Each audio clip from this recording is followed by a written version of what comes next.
warahmatullahi wabarakatuh.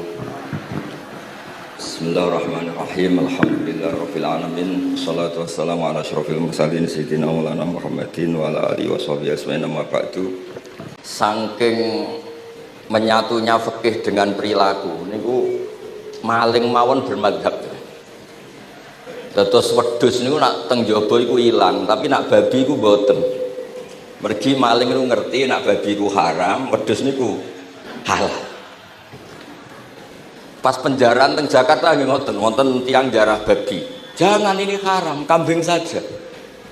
Jadi saking menyatune pendidikan Islam niku maling mawon tesih gadah madhab. Dinak nyolong niku wedhus mergi halal, ampun nyolong napa? Babi. Niku kisah nyata, kula nate dolan teng daerah mriki. Kenapa ini di luar kalau itu di dalam? Oh, kalau ini di luar gak ada yang nyolong, Mas. Tapi kalau di mereka sing njopo niku babi, sing jero wedhus. Mergo jare malinge tesih bermadhab. Terus memang cerita-cerita seperti itu kathah mboten sekedar anekdot. Sementing kula badhe cerita tentang dzurriyyah-dzurriyyahipun Mbah Ali Maksum wonten sing nom-nom lah sing kula wani ngandani wonten Mas Hilmi, wonten Mas Zaki, wonten sedanten Mas Afif. Kenapa kitab itu harus dibukukan, harus didokumentasi, dan kenapa Mbah Ali Maksum menulis Hujjatu Ahli Sunnah wal Jamaah? Kalau boten niat pamer, kalau ini pembaca Al-Ibris, pembaca Al-Iqlil, pembaca risalahnya Mbah Ali Maksum Hujjatu Ahli Sunnah wal Jamaah. Saya juga baca buku-buku karangan orang-orang dulu, terutama tiang Indonesia. Karena Mbah Mun sering pesen wa ma arsalna mir rasulin illa bilisani qaumi. Jadi orang itu jadi rasul itu pasti dengan gaya atau budaya masyarakatnya. Termasuk wong desa niku hormat tamu. Nah ning kota niku bentuk hormatnya beda. Mulane wonten kiai desa muni fal yukrim jarahu iku nak ketemu tangga takok, nak ora takok sombong. Nah, kiai kota walian, nak ketemu tonggo aja takok, iku ganggu privasine wong. Dados makna ikram tetap, tapi implementasinya bilisani qaumi. Orang kota itu kalau sering ditanya itu mesti protes karena privasinya terganggu. Tapi kalau di kampung itu suka ditanya karena itu dianggap keramahan. Makanya kula niku termasuk orang yang jarang bertamu. Mergi kula gadah trauma kalian kakakipun Gus Zofur Gus Kamil. Beliau berkeyakinan silaturahim usai dolani alumni bareng didolani assalamualaikum matur nuwun Gus rawuh niku alumni niku ilang awan-awan mergo kepengin hormat nyembelih ayam ayame jek dolanan pitik itu teng desa kan pacare kuatas golekane angel bar salam niku ilang sampai sak jam bali runtusen pitike mboten kecekel akhirnya ngapunten Gus mboten saged hormat ngapunten mboten saged hormat. Itu bukti bahwa implementasi syariat Rasulullah itu juga harus dipikir. Ojo pepe seneng silaturahim, santri alumni melarat kerja teng pabrik jam 09.00 didolani. Akhirnya mikir, sitok kiaiku, sitok bosku. Nak hormat kiaiku diamuk bosku, nak hormat bosku gak hormat kiaiku. Hal-hal seperti ini kemudian melahirkan satu kearifan setiap kiai di era masing-masing. Terus kula mboten berargumentasi membela diri niku mboten, tapi memang bapak kula kesaksiane Mbah Mus, beliau teman bapak kula niku seneng silaturahim. Teriyen bapak sering dawuh teng kula. Sok kowe ya ora kaya aku. Mbah Mun sering dawuh teng kula, kowe ya aja kaya aku, wong beda zaman. Karena tadi dolan ning santri sing mboten enten, assalamualaikum terus ilang ngejar pitik awan-awan. Pitike nggih macam-macam kegiatane pitik. Intine mboten kecekel. Kemudian iki teng kanca-kanca teng adik-adik sing hafid sing hamalatil Quran. Kula pesen belajar niku nggih, belajar sisi belajar itu harus cari sisi ekstrimnya. Kula bolak-balik matur di berbagai kesempatan. Wow, kekhawatiran Mbah Mus kalau ada orang hanya kembali ke Quran itu memang bahaya sekali. Bayangkan kalau ada orang misalnya hanya mengharamkan al-jam'u bainal ukhtain, karena itu yang disebut Quran wa antasma'u bainal ukhtain. Jadi yang haram itu menikahi kakak dan adiknya, adik dan kakaknya sekaligus. Di situ tidak ada penjelasan perempuan dan budenya, perempuan dan mbahnya. Kemudian zaman Nabi Sugeng hanya ditambahi wala binal mar'ati wa ammatiha, wala binal mar'ati wa kholatiha. Dan tidak boleh menikahi perempuan pas buliknya atau budenya. Nabi sempat melarang. Karena kulo sebagai lelaki ini gue masuk lah. Misalnya bojone jenengan umur 17 tahun, bulike umur selawe 17 mungkin masuk lah dalam definisi biologis itu masih masuk. Dan Nabi tidak pernah menambahkan wala binal marati wajat tatiha. Karena kalau istri kita umur 20, banyak mungkin umur 70. Itu kira-kira nggak usah dilarang ya orang kepikiran lah. Jadi orang kepikiran ya rodok sableng. Nah, kemudian kalau hanya kembali ke Quran, nanti kita hanya mengharamkan al-jam'u bainal ukhtain karena itu yang disebut Al-Quran. Wa antasma'u bainal ukhtain. Lalu lahirlah pakar-pakar balaghah. Itu disebut min itlaqil ba'di wa iradatil kul, yang disebut ukhtain tapi maknanya bainal mar'ataini sing bainahuma ada mahram atau ada mahramiyah. Antasma'u al-mar'ataini sing bainahuma mahramiyatun. Jadi barokahnya ngaji sama ulama itu kita tahu duduk perkaranya. Ini lafadz yang mewakili atau lafadz yang sebenarnya atau lafadz yang simbolis. Lafadz simbolis itu saking mangkelnya Allah. Itu kalau ada orang salah itu disebut wa ja'ala minhumul qiradata wal khanazira wa abadat tauhid. Jadi kalau misalnya dalam penelitian tidak pernah ada orang yang dirubah Allah menjadi kera, menjadi babi, itu kita masih bisa menganalisis. Itu saking ibaratun an ghadabillah. Atau diistilahkan balaghah, ini tasbih yang balik sehingga ada tuh tasbih dibuang. Jadi kalau orang Arab senang seseorang masih bilang Zaidun kal bakhri. Tapi kalau senang banget bilang Zaidun bakhrun. Kalau gantengnya belum ganteng banget masih dibilang Zaidun kal badri. Tapi kalau sudah ganteng banget kayak Rasulullah SAW disebut anta samsun anta badrun, kaf taswihnya dibuang dan itu ablaq lebih balik. Jadi PR kita sebagai ahli Quran ini adik-adik itu tidak selesai. Utamanya ya implementasi keseharian kita sebagai panutan lah, kalau boleh GR sebagai panutan. Kulo niku teng Narukan nggih tiyang jangkar kulo nggih kathah karena ya saya ada pernah Pak D Pak Ali. Kulo nggih tiap hari nggih teng Tegal nggih malam pun terencanakan ambek uzlah dadi kulo niki mun matur Gus Afif niki kontrak kulo pun bar kitabe Bali ben diwaca putu-putune kok enak ngongkon wong liya terus. Terus ngengken tiyang ngeten iki ya rodok masalah saja. Jadi kitabe bae diwaca putune. Dulu itu biasa. Taqiyuddin As-Subki ngarang kitab disarai putrane dulu itu biasa. Imam Haromen ngarang kitab, ya semuanya bapak ngarang disarai anaknya, anak ngarang disarai cucunya itu biasa dulu. Kalau sekarang enggak, mbahnya ngarang, pulau kan moco. Sebetulnya karek ngrungokno, nak cocok jadi dilem, nak ora dikritik. Terus saya minta ya, tradisi, kulo nu buatan sombong, di hallnya bapak itu saya tiap hallnya bapak mesti baca kitab. Buatan nanti ngundang sinten-sinten. Perkara ini tiang NU ini ora usah diundang wis teko, mboten wonten undangan sing teko mun kuwatah. Mbok saking senenge wong alim, mbok saking senenge bingung mboten ngerti, soalnya ora diundang teko. Ya akhirnya kalau bingung ora hormat iku dosa. Hormat iku sing teko iku ninggal kewajiban ngurusi bojone timbang ngurusi bojo ribet nekani hall. Timbang mulang madrasah kuncai buling-buling bisa roi sithik nekani hall. Terus kadang-kadang tiang lunga niku nggih pelarian mboten mesti hormat. Niku penelitian niku sampean cek. Terus niki kalau cerita pentingnya belajar Quran. Kemudian tradisi kita termasuk tradisi Bali Mbah Munawir. Kalau tahu banyak lah tentang cerita Mbah Munawir karena bapak saya itu hafal Quran, mbah saya hafal Quran dan diantara sanadnya pasti lewat Mbah Munawir. Quran di Indonesia itu kalau nggak lewat Mbah Munawir diantaranya lewat Kiai Said Sampang. Sekarang sudah generasi ketiga kalau nggak keempat yang sekarang kalau nggak salah Kiai Rafiq bin Mansur bin Kiai Said. Dan di keluarga kula nggih, keluarga Lasem sama keluarga Damaran di Kudus. Dulu itu di antara keagungan Quran itu keahliannya ulama memberi penjelasan. Sebab itu disebut wal kitabil mubin, punya kemampuan mencerahkan. Kula memberi analogi, kalau kita belajar Ihya, itu hal yang tidak masuk akal itu menjadi masuk akal. Misalnya begini. Orang tuh kalau dirasani itu harusnya seneng karena itu app kamu dibuka dan kamu menjadi tahu. lau akhbaroka mukhbirun bi anna fi jubbatika akroban aw hayatan akun tataskuruhu.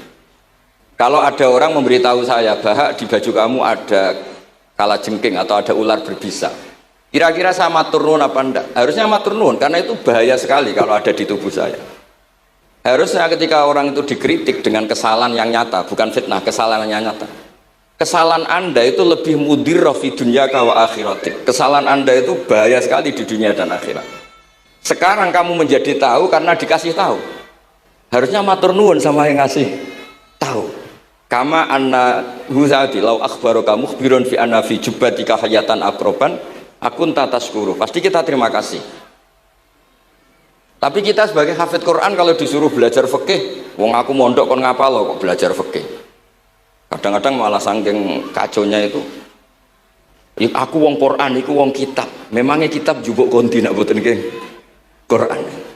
Jadi masalah-masalah yang saya sering dikelui beberapa kiai termasuk Gus Kafabi Lirboyo pernah cerita, saking nggak pernah ngajinya, ada orang takut mutah karena hamil pas sholat ngunyah permen. Nggak tahu kalau itu membatalkan apa? Sholat.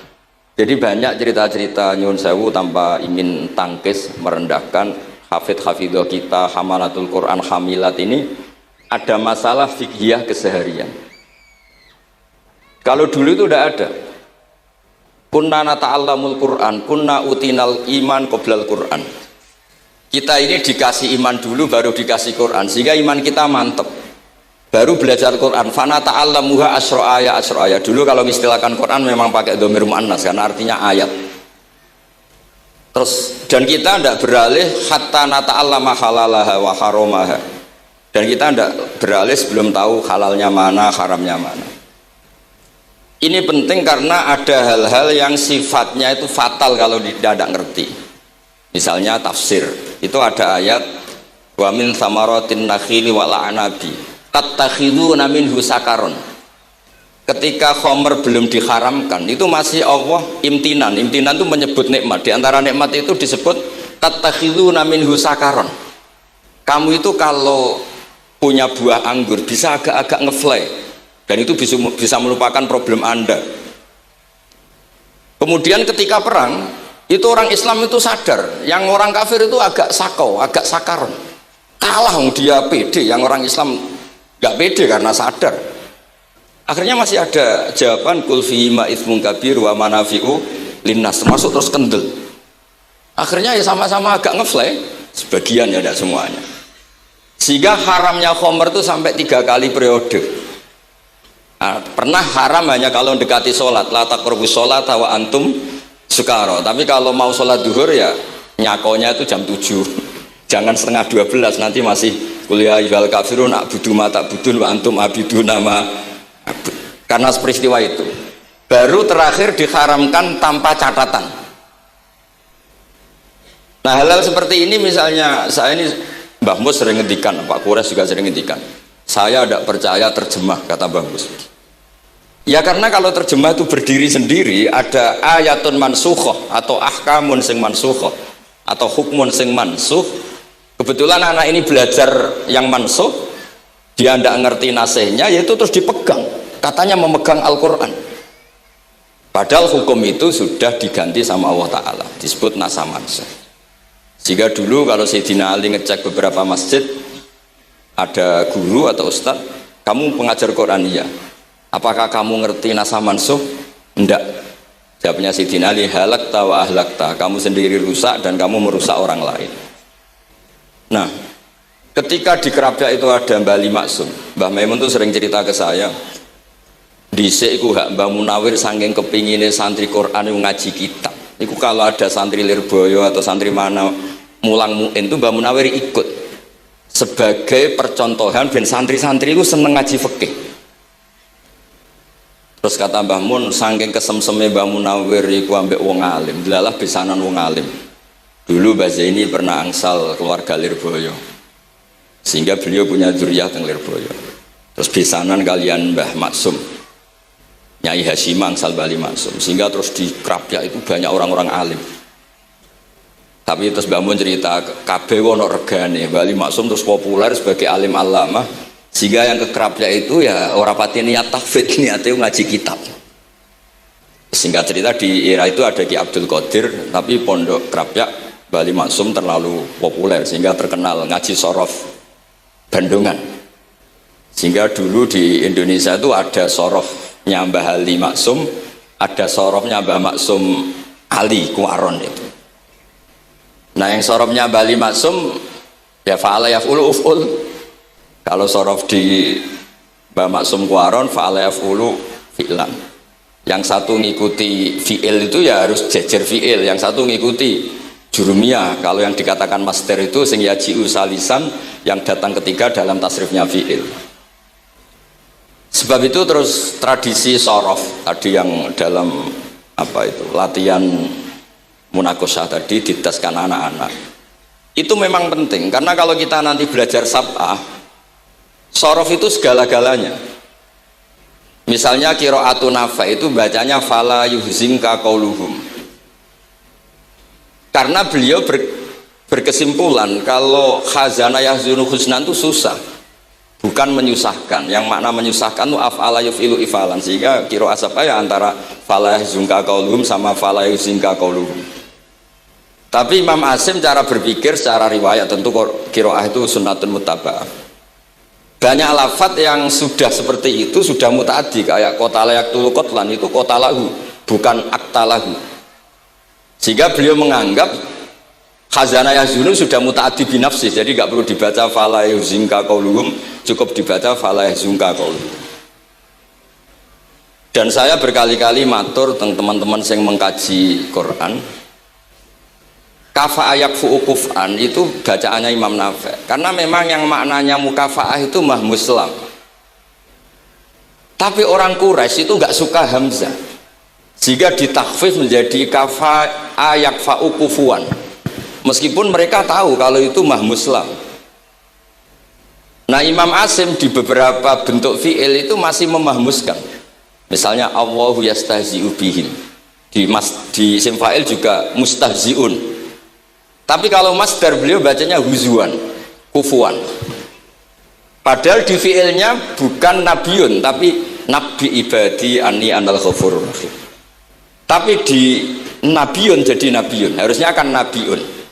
Fa innan nabiyya man naba anillah. Dikatakan nabi itu orang yang menceritakan ketentuan Allah.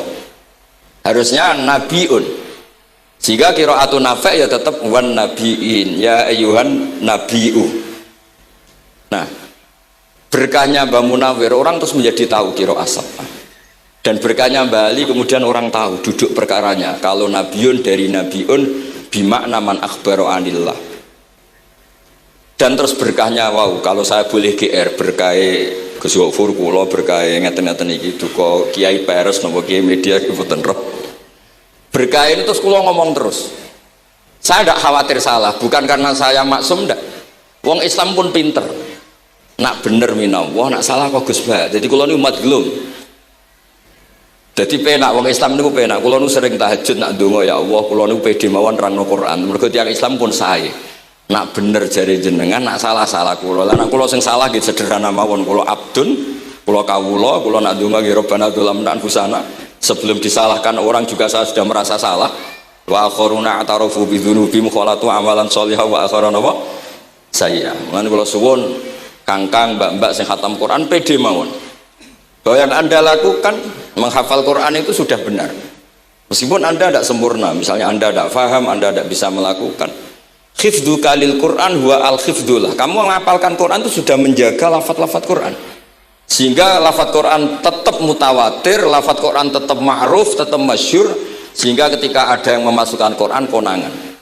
Tapi kalau yang hafid sedikit lam yablugh adadat tawatur, takutnya kalau ada yang menyalah, ada yang apa itu tidak diketahui. Di barokahnya hamalatul Quran sing aksar wa aksar itu kita terjaga.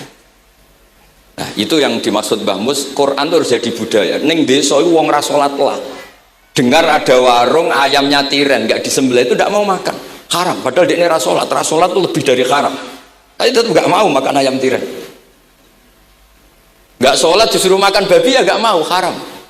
Sampai tadi yang nyolong saja milih wedhus bukan meleng babi karena babi itu haram.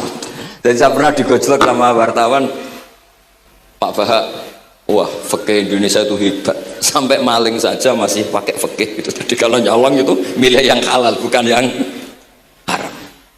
Bon niku bentuk hormat kula teng keluarga Mbah Ali, bentuk hormat kula teng Mbah Mus, teng sedanten keluarga niki kula badhe maos kitabipun Mbah Ali. Kula pancen pengagum kitab-kitab yang dikarang orang Indonesia. Mereka kita anggap niku lebih aplikatif lah karena dikarang orang yang trauma dengan Indonesia.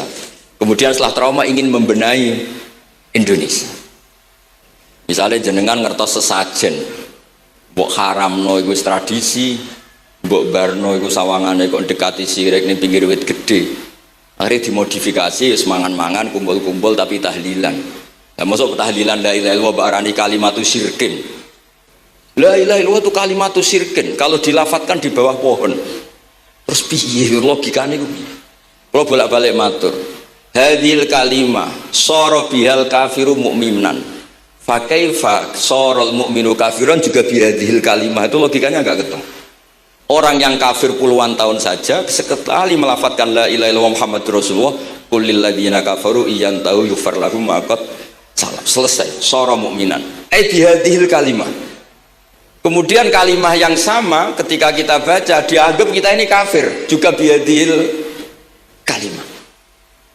Akhirnya dengan modifikasi khas Indonesia, kearifan Indonesia tetap sesajen tapi tahlilan. Tetap melakukan hal-hal Jawa tapi dimodifikasi menjadi Islam. Kalau kita misalnya orang modern nggak ingin mengganggu orang lain yang kita tamui, gampang dalilnya. Ada ayat la tadkhulu buyutan ghaira buyutikum. Kamu jangan sowan ke orang lain atau dolan ke orang lain. Hatta tastanisu. Ukurannya bukan salam dulu, bukan hatta tusallimu, hatta tastanisu. Jika kamu merasa nyaman, kamu bisa ngukur tingkat akrab kamu. Kamu bisa ngukur jamnya orang itu. Kamu bisa ngukur kebutuhan orang itu. Butuh saya ndak? Kenapa mertamu pengen kayak duit bebas jam? Atau kamu orang cantik yang kamu tamoni sing seneng kue bebas jam? Tapi aku apa nagih hutang? Mertamu orang yang kamu tagih itu mesti kamu dianggap problem. Atau mertamu orang yang nggak akrab di jam istirahat, tentu kita dianggap problem. Makanya ukurannya Quran tuh hatta tastanisu. Kamu merasa nyaman. Istinas itu nyaman. Enjoy. Kayak saya dolan di Gosofur kan akrab mulai kecil teman saya. Mungkin bisa ngabaikan jam. Tapi kalau saya dolan di kiai yang tidak kenal saya, mungkin kedatangan saya dianggap problem karena di jam tertentu. Saya harus mikir, kayak apa hebatnya Quran ketika bikin aturan la tadkhulu buyutan ghaira buyutikum hatta tastanisu. Setelah nyaman nggak apa-apa waktu salimu, jangan salam dulu. Istinasnya tidak kena, salamnya geger. Akhirnya banyak kiai kesel. Assalamualaikum pas makan, nggak dijawab. Assalamualaikum. Nah hal-hal seperti itu harus santri-santri ini kalau niat ngandani lari-lari, bukan niat ngandani kiai-kiai, harus waqafil qalb, harus warrasikhuna fil ilm. Tahu betul kualitas hatta tastanisu. Kamu itu merasa nyaman istinas.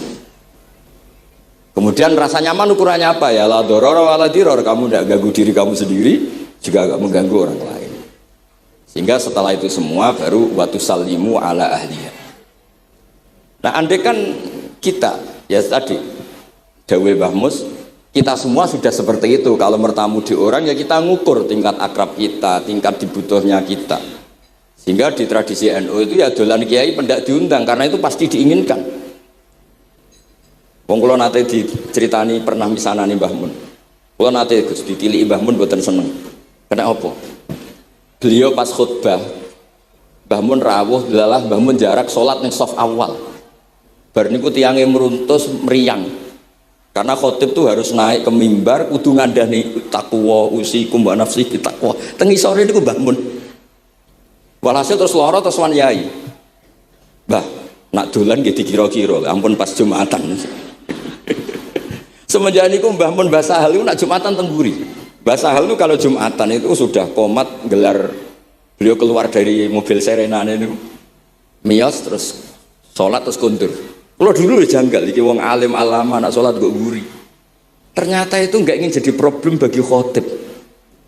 Jenengan iso bayangno khutbah teng ngarepe Mbah Mus terus kula munggah ngeten. nyekel tongkat usikum wa nafsi fi taqwa.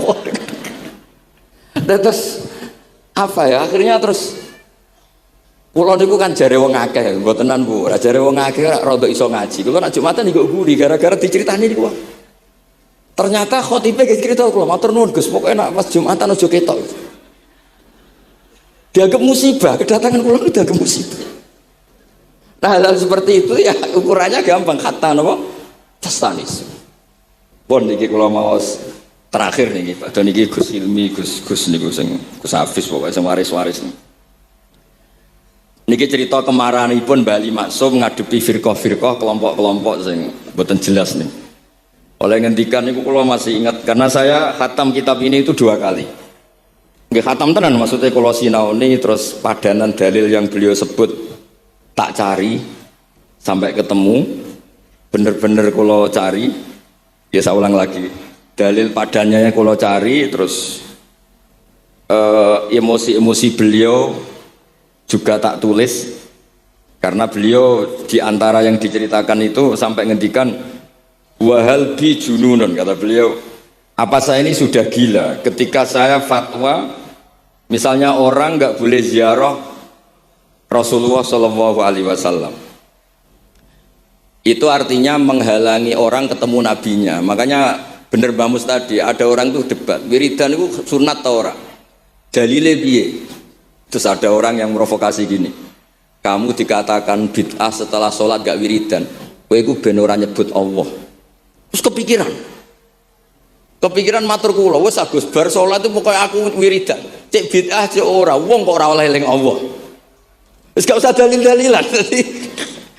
Tadi pertama diprovokasi wiridan model ngono iku ora ono sanate, ora ono hadise. Singkat cerita orang ini meninggalkan wiridan. Terus ketemu orang NU yang kebetulan rapati iso ngaji tapi pinter logika. Kowe ora tau wiridan saiki nek bar salat, ora tau, enggak ada hadisnya gini-gini. Kowe iku dibodoni ben kowe ora tau nyebut Allah, ora eling Allah. Muring-muring tiang niku. Akhire anggar bar salat wiridan. Mboten dalil-dalilan cara Mbah, mboten dalil-dalilan. Lah niki nah cara Mbah Maksum istilahno betapa kaconya orang sing yahulu bainahu wa baina nabi memisahkan orang itu dengan nabinya Muhammad sallallahu alaihi wasallam. Kata Mbah Ali walazima kadzalik ayyakuna ulamaul Islam min awali hadil ummah ilal yaumi fi khata'in azim haitsu annahum ya'taqiduna fi kutubihim ad-diniyah al-abwab wal fusul yadhkuruna fiha ziyaratahu sallallahu alaihi wasallam. Kata beliau wa inni bima ahmilu min laqabi kiai amuru wa usaddidu fil amri kullu mu'minin ayasudda rohlahu tariklahu ila ziyarati. Jadi beliau sendiri di sini juga dan saya atas nama sudah diberi gelar kiai memberi fatwa begini. Jadi di kitab Sajaratul Ma'arif itu ada babu dzikri rajul manaqiba nafsi. Orang tuh kadang harus sombong menyebut kelebihannya sendiri. Kayak Nabi Yusuf ngendikan inni hafizun alim. Nabi Sulaiman juga ngendikan wa utina min kulli syai'. Itu bukan sombong tapi cara beliau untuk memaklumatkan. Saya belum pernah merasa ahli tafsir. Tapi kan kita khawatir kalau ada tafsir yang cara Mbah Mus tadi kiai produk sendiri. Akhirnya kalau mau tafsir, saya pernah ngaji Mbah Maimun, ngaji Bapak. Saya baca kitab Al-Ibris, baca Al-Iqlil, baca terjemah Kemenak, baca terjemahnya Pak Kures, baca terjemahnya Imam Sa'rawi, baca banyak lah yang saya baca. Termasuk membaca kitab-kitab dulu mulai tafsir Tobari, tafsir apa saja yang saya bisa tak baca. Bukan karena saya merasa tahu enggak, tapi kayak apa umat ini kalau dapat ilmu dari orang yang tidak kredibel. Kalau misalnya itu sombong. Nah sekarang dokter gigi juga nulis, dokter gigi, dokter jantung. Itu kalau enggak nulis ya enggak tahu kan barokahnya. Makanya kalau suwon santri-santri misalnya jenengan ahli takrib itu semua untuk rumah. Ahli takrib medium. Spesial bab ibadah kan. Nanti yang enggak pati pinter ya spesial mandi junub, enggak apa-apa. Yang penting orang tahu kamu keahliannya di mana. Daripada kamu nggak memaklumatkan, kemudian ada orang lain yang nggak pernah ngaji memaklumatkan seakan-akan paling tahu Islam, terus menjadi mahatus soal, menjadi marhalur rijal. Kayak apa? Islam mau dikemanakan?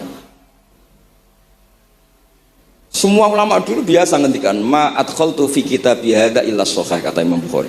Yang saya masukkan di sini semuanya hadis sahih. Dan sebelum saya masukkan sholaitu rakaatain, saya sholat dulu. Semuanya menggaransi kitabnya. Makanya di Syajaratul Ma'arif ada babu dzikri rajul manaqiba nafsi. Yaitu ketika Nabi Yusuf menghentikan inni hafizun alim.